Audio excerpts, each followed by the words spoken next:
AI is not making people more productive, it's making the entire workflow irrelevant. That's a big statement by David Saxon. So we don't want to talk about the tools or models or okay, we already spoke enough about context and what's going on. I think it's about what happens when an agent enters the workflow. Yeah, I mean, that's not the way it is designed to work. It just accelerates whatever you have structurally, whatever you have. I mean, whatever you have maybe can be like you're structurally accelerated. But if your GTM motion is already misaligned and you're not basically using, if you're trying to use AI for automation, it's just a glorified workflow.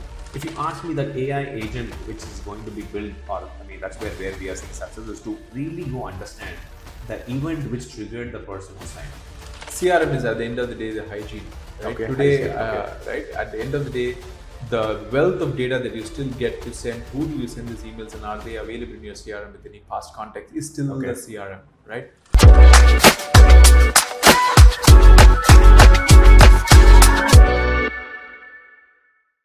All right, hi Sri.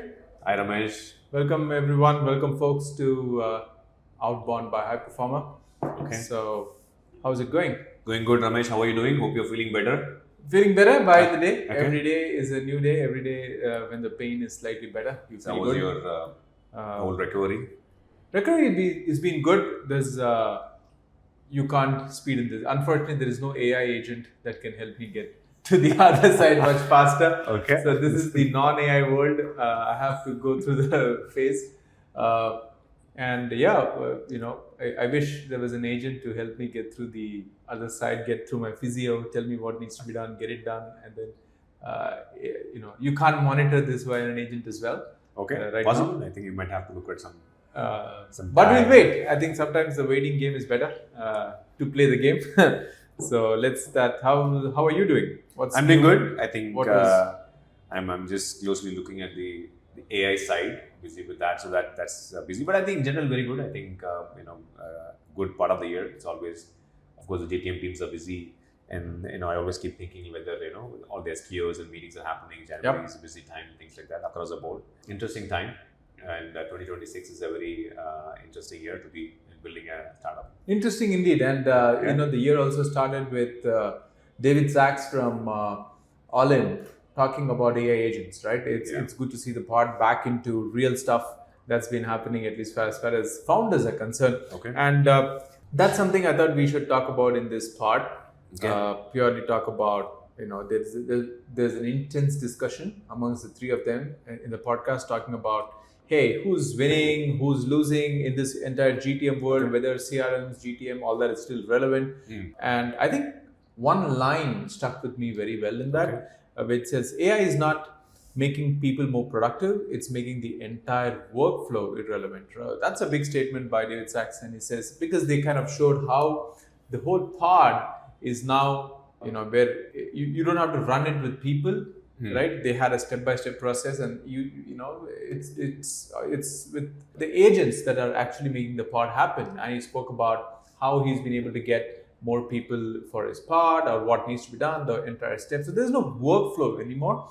That I thought was an important piece for us to talk about, and we can try and also share our thoughts on how we are seeing this play at Highperformr. What do you think? Very true. I mean, I think it's a very interesting topic, Ramesh. Let's get to the little bit more. I think I know I can understand you have a lot of time now. It looks like I think last week when we spoke, we spoke about like Ashwini, our IT minister, and now you're talking about all-in-one pod. Clearly, I think you're taking a rest, I guess. But coming back to the topic, right? I mean, I think Ramesh, it's getting more clearer. I mean, I think 2025 or something, like we thought about agents, we talk about workflows, a lot of things, right? But I think it looks like when I also heard it, I think I remember you messaging me and I looked at it. It did hit me, I think, for a couple of reasons, right? This is a little bit more futuristic, I would say. What I saw was beyond automation of tasks. That was very, very interesting. In fact, something which we are also trying to, implement across the board with Highperformr is that you should go beyond the task. Yeah. And I can also see a very good kind of a parallel to how we are looking at GTM as well. It is less of automation and more about, I would say, orchestration and ownership per se, right? That's what I thought.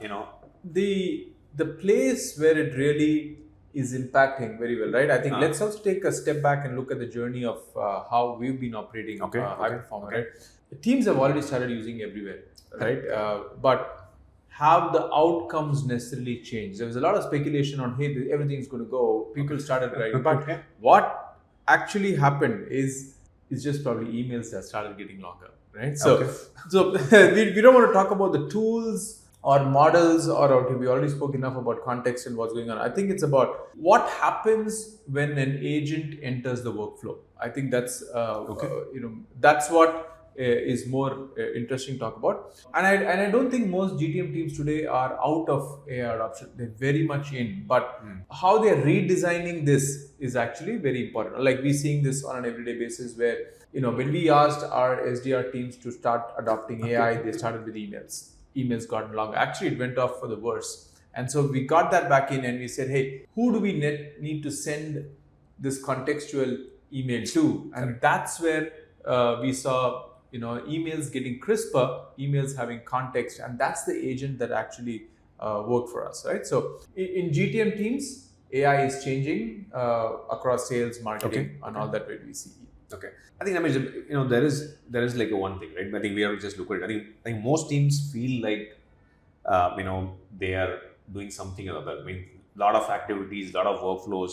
The pipelines look busy. I mean, I have not heard any. I think any company, any startup which doesn't have a pipeline, pretty much busy. The calendar is full. Yeah, there are tools all over the place. I mean, literally, you go. I mean, you talk to any GTM person, they're talking about AI now. Adding to that, they're talking about using Claude and OpenAI. The other day, I was having a chat with one of the founders. He said, "No, our GTM is too sophisticated." And I asked them, very intrigued, and asked them, "What are you doing?" Hey, we use Claude and directly connect with all the tools with MCP tool. That's how things are operating right now. The sophistication takes the cream, but outcomes, I think. But the matter of fact is that the momentum feels slower than it should be. It applies to pretty much a lot of people, right? So what it means is that when people hear agent, they assume it's the same thing, but maybe it is getting faster. That's what people assume because we come from the world of workflows. We think that from a rule-based workflow, it is becoming like a more sophisticated automation done. But I think that is where we think everybody is getting it wrong. Let's, since you bring this up, Sri, why don't you also try, and we've spoken about it, but I think you have it more jotted down well in your head. What are these mistakes? You can take our point of view and also what we've discussed. What are these most common mistakes? You spoke about the tools that are getting integrated into GTM and into LLM models to make MCPs and all of that. But what are generally the mistakes? You can talk about what we've done and also some of the others that you're seeing. Sure. Ramesh, I think I'll keep it very, very simple and fundamental, right? I mean, I think most teams, including us, when we started using AI, we thought we will basically go faster with the same broken workflow. That was the primary essence. I think it took us a couple of quarters to learn that putting AI, you add AI. I think we started writing emails faster. Our sales staff, instead of sending 2 emails, they started sending 20 emails. Or even few people started sending 200 emails to the extent where our email the domains were blocked, right? Yeah. So we thought we will summarize all the calls faster. I think we put in agents which basically would listen to our calls and send summaries.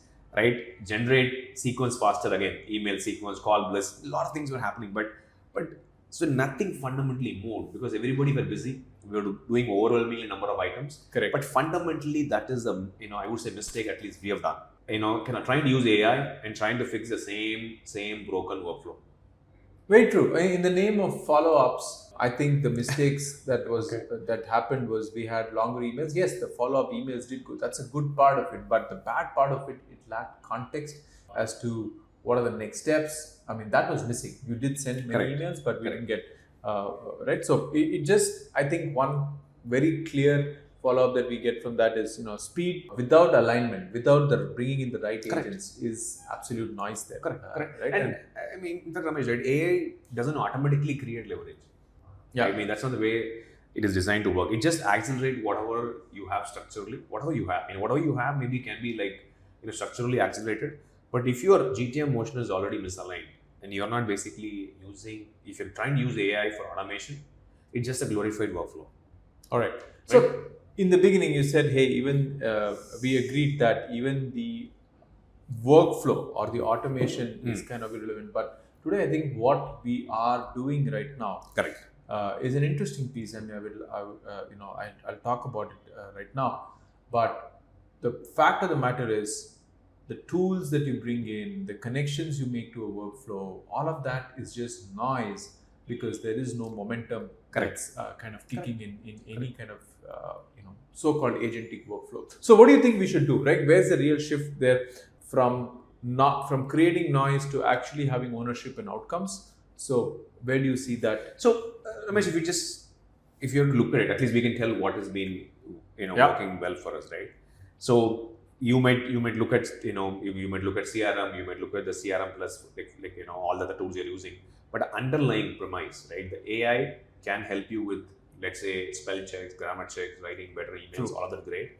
But if you still are sending to a list, which is basically just search from a particular database, outcome cannot be different. Yeah, I think just because I could send, let's say, 200 emails instead of 20 emails, doesn't the outcome is going to be different. correct. I think that is the crux of the matter. So I think where we've seen success, we've spoken about the mistakes that we did, but I think where it's also important to kind of tell them where we've seen success. And success is, the agents when they come in, right? Let's assume we have a customer come in and signing up on our platform. Correct. The easiest thing to do is today, it was always it went to a lead development representative in the past. That was a person and who discovered that the lead was signed up 2 days back.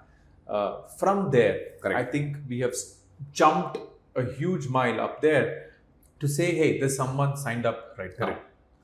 Right? It's not about a notification, right? And that sign up comes with a whole lot of who are they, who is she, who is he, what's the company size, and that's a great job done.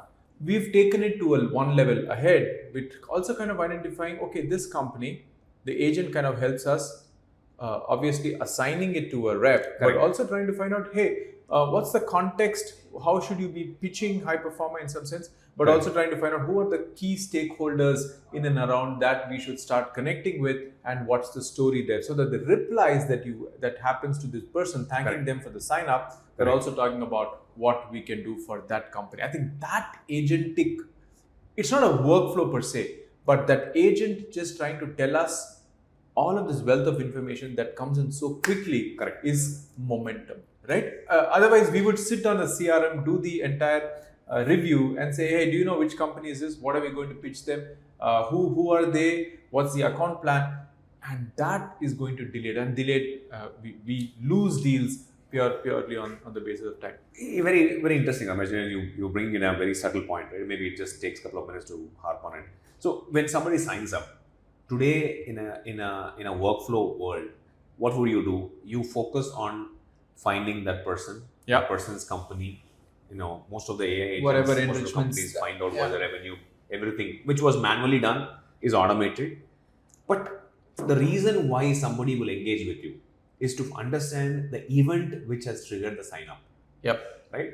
If you ask me, that AI agent which is going to be built, or that's where we are seeing success, is to really go understand the event which triggered the person to sign up. Could be because the person, he or she is basically in a new role, right? He or she is basically have just made a product launch. There are 100, or they got a new funding, they are hiring extensively. Whatever could be the reason. These are various events which we need to also gather, which is also not automation, but come to the consensus and then have this exposed to your practitioner, which is sales or SDRs. That is basically the purpose now moving forward from AI, agents. In fact, the same thing, if you go back to the example of the all-in-one, which really got us attention, they do the same thing. They're trying to replicate, they're trying to assign ownership for an agent, right? So that is what we should also do, and that's what we are also trying to do. I think some of our customers are also already gotten into this bandwagon, and that's purely because of the amount of knowledge that we are also gaining. Is how sign up on the website is just one workflow per se, one stream, if I were to say. And then that gets accentuated by, hey, what's the right email to send? Who else do we need to connect to? What's the C-level connect that needs to happen? What's the pretext/context that we can reach out to them? That whole process, which would otherwise take a week or 10 days by a very sincere salesperson, is shortened to a few minutes. And that's the power of AI. However, you still need to contact them, talk to them. Of course. You can have an AI SDR reach out to them. Correct. End to end. Completely. But the magic is you get all of this information immediately. Correct. Right? And that's through configurable agents, which I think has made a huge difference in every GTM. Of course, there are underlying areas of reliability of the data and all of that. Let's assume for a second everything works well. But that change is what is really keeping us exciting. Correct. And how soon can we get to the customer? Correct. In fact, Ramesh, in that example, right, you just took one inbound sign-up flow, right? This is typically for inbound. The AA agent would take ownership to basically, maybe book a meeting or be able to set up a demo with the person who's signing up. Like I said, like you've been also talking about, it is not just about automating and sending an email out saying that, hey, thank you for signing an email or whatever, right? Rather, go to the extent where find out if they're using one of your competitors, what even triggered the message, and then have a conversation with them and get a meeting so that then a human can show up and take the conversation from there. Absolutely. That's one. I can give you one more concrete example, right? See, typically, right, I think you and I, when we started off even building Highperformr, the first thing we did is that we went and did a lot of research on the competitor. We started monitoring them. Mostly we did manual research. We probably had, if you remember, we had spreadsheets. Yep. Right. And we would basically alert people, of course, we were doing it with each other and others. But imagine if you basically bring it all with an agent. Given ownership, end-to-end ownership to basically be able to track your competitor. Right from their product launches to their AEs with whom they're engaging to everything in between could basically be completely tracked to the extent where this agent could even reach out to the person your competitor is reaching out as we speak. Oh, that's an excellent example, Sri. Because in most GTM teams, I think if you believe that if the company believes that they have a very strong product, I think the most wanted campaign is let's rip and replace. Rip and replace, yeah. I think. Right? Now, how do you do in the past world versus in an agentic world right now? In the past world, the toughest was to go and even find out, go back to your CRM, if you assume that you had fantastic CRM hygiene, is, hey, who's using what product? Right? If it's a competitor. Getting that list was a pain. Then you need to design a campaign with emails to say, hey, what's in it for them to reach out? You had reach out 1, reach out 2, reach out 3. Multiple. Who is going to be reaching out? There was one manual, there is one salesperson. You make it look very dramatic. Huh? It is. It was dramatic. And then you send these emails to them with an offer, which you thought was the best offer, but people wouldn't even reply to you because they're probably not even in the organization anymore. Okay. From there, moved on to saying, hey, by the time you conceptualized a rip and replace to an execution to kind of even following up and getting initial reports, 3 weeks have been passed.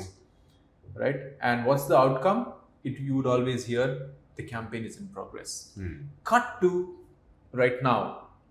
Hey, I know who exactly are our existing customer base or prospect base that are using our competitors.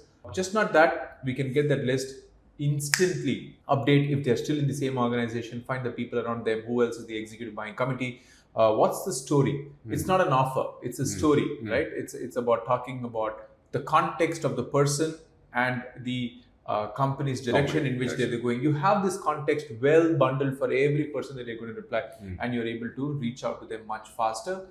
The accuracy is, of course, unmatched, right? When you have the right phone number, right email. So you instantly have metrics to show and say, hey, so many emails, we know that these people, this is our audience, we can send this, how many opens. Everything becomes much more easier from a metric standpoint, and you start seeing outcomes immediately. It could be a poor outcome or a good outcome, but you at least know which are the ones that have. Now connect that to a LinkedIn. In terms of automation, you know how many of them are active on LinkedIn. You're able to get it. You connect them over, the company's objectives. You're able to get that a reply from that. So you're increasing your chance of a rip and replace over there. And that's why I love the example of a CompKill there, because it can do so many things. Who else are they speaking to? What's the content and so on. So it's very clear. I think you bring it very clear, right? See, look at AI agent above and beyond automation. Yep. Right. So I think the most important part, right? I think maybe that's what we will learn in this year is to like how you could basically transfer ownership to your agents. Right? It could be it could be maybe you want to book some meetings or you want to basically follow up. So what it means is that if you're basically a startup or maybe a team in the GTM, what does it mean for them? Like, what does it mean for a GTM I team think or a role? it's the most important piece of it is you stop acting on tools, right? Okay. You don't talk about, hey, give me the tools that are probably talking about, who's using which software in the case of a CompKill. Okay. You start owning decisions. When I say you start owning decisions, you start managing them. You start looking at, hey, what's the number of customers whom we should send an email to? That's a good decision in itself. Okay. What's the probability of success? You start managing these decisions of a campaign like a CompKill. It's not about which tools, what email, who to send. All that is pushed aside, and you start looking at the outcomes of, hey, can we get so many replies, so many meetings, and the success ratio. And that's a huge difference. This is possible in today's era only because of agents that are available. Right? So you make me feel that you'll make the CRM relevant, but I'll not get there. But that's a good segue, right? What does it mean for the CRM? Is it going to be emotionally speaking, right? The moment you talk about a GTM, there has to be a CRM, right? So I will not let go of the CRM and not. And but you're only we are we're discussing two things in two different opposite directions, right? One side you're saying if you're existing, the workflows are what it is, and if you put AI and you think it can be accelerated, you're saying it's not of no use. But the heart of that, the center of that is a CRM. Now you want me to basically transfer ownership to the agents. I don't know when you logged into your CRM, by the way. CRM is. I think somebody who's running GTM, I think you're spending most of the time in either in your Slack or probably I think use WhatsApp and email. And I think somebody is basically orchestrating it. I mean, I think I should talk to Venki to see, what he's doing. No, that's an important point there, Sri. I think CRM is at the end of the day the hygiene. Right? Today, right at the end of the day, the wealth of data that you still get to send, who do you send these emails and are they available in your CRM with any past context is still the CRM, right?